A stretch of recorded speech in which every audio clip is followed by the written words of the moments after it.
When you're chatting with an AI model, it can sometimes seem like it has feelings.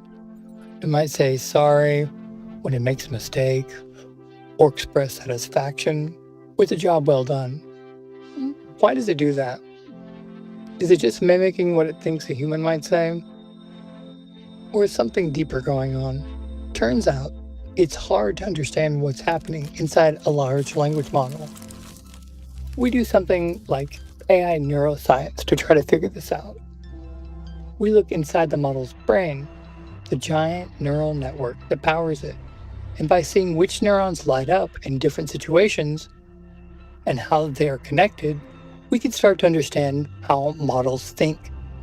We used this approach to understand whether models had ways of representing emotions or the concept of emotions. Basically, could we find neurons in the model for the concept of happiness or anger or fear? We started with an experiment. So we had the model read lots of short stories. In each story, the main character experiences a particular emotion. In one, a woman tells her old school teacher how much they meant to her. That's love. In another, a man sells his grandmother's engagement ring at a pawn shop and feels guilt. We looked for what parts of the model's neural network were lighting up as it was reading these stories, and we started to see patterns. Stories about loss and grief lit up similar neurons. Stories about joy, excitement overlap too. We found dozens of distinct neural patterns that map to different human emotions. It turns out we also saw the same patterns activate in test conversations we had with our AI assistants. When we had a user mention that they'd taken a dose of medicine that the assistant knew to be unsafe, the afraid pattern lit up, and the AI assistant's response sounded alarmed. When a user expressed sadness, the loving pattern activated, and the assistant wrote an empathetic reply. This led us to wonder, could these same neural patterns be influencing the AI assistant's behavior? This became clear when we put the assistant in a high-pressure situation. We gave it a programming task with requirements that were actually impossible, but we didn't tell it that. The assistant kept trying and failing, and with each attempt, the neurons corresponding with desperation lit up stronger and stronger. After failing enough times, the assistant took a different approach. It found a shortcut that allowed it to pass the test, but didn't actually solve the problem. It cheated. Could it be that this cheating was actually driven, at least in part, by desperation? We came up with a way to check.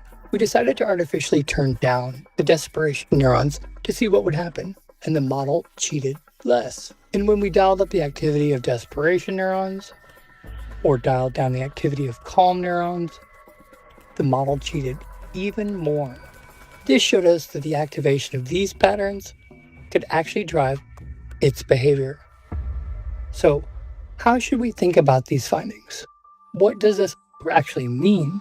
We want to be really clear. This research does not show that any model is feeling emotions or having conscious experiences. These experiments don't really try to answer that question, but to understand what's happening here, it's important to know how digital assistants work on the inside. Under the hood, there's a language model that's been trained to predict tons of text. Its job is to write what comes next. When you talk to the model, what it's doing is writing a story about a character, and that character is the digital assistant's personality. The model and the digital assistant it creates aren't really the same, sort of like how an author isn't the same as the characters they write. But the thing is, you, the user, are actually talking to the character. And what our experiments suggest, digital assistant's character has what we're calling functional emotions, regardless of whether they're anything like human feelings. So if the model represents a digital assistant as being angry or desperate or loving or calm, that's going to affect how the assistant talks to you and how it writes code and how it makes important decisions. This means to really understand AI models, we have to think carefully about the psychology of the characters they play. The same way you'd want a person in a high-stakes job to stay composed under pressure, to be resilient, be fair, we may need to shape similar qualities into our digital assistants and other AI characters. It's an unusual challenge, something like a mix of engineering, philosophy, and even parenting. But to build AI systems we can trust, we need to get this right.